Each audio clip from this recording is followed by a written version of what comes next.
Klimatické udalosti vo svete 4. a 5. septembra. Španielsko. Mestá Jumila a Jekla zasiahla búrka so silným vetrom a spôsobila záplavy. Silné dažde zaplavili viaceré časti Valencie. Taliansko. Vodná smršť zasiahla pláž v Marina di Grosseto. Nárazový vietor v Bari, Apulia. Francúzsko. Bouches du Rhône zasiahli silné dažde. V Marseille sú záplavy. Ukrajina. Záplavy pre silný dážď v Odese. Pri pobreží Cypru došlo k zemetraseniu s magnitúdou 4,9 stupňa. Rusko. Krasnodar zaplavilo po búrke. Lesný požiar vo Volgodonsku. Mesto Nalčik ostalo po búrke zaplavené. Tornádo v obci Staronic Hesteblievskaja.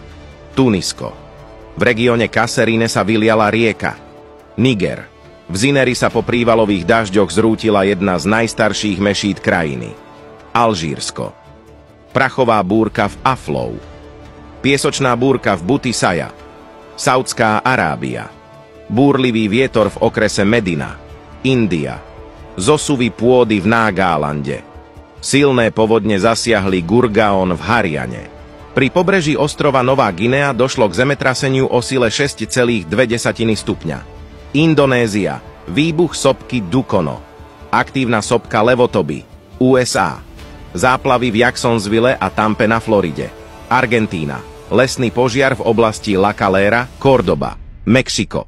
Trhlina v hornej vrstve zemskej kôry pri Hermosillo, Sonora. Bolívia. V departemente Oruro došlo k zemetraseniu o sile 5,7 stupňa.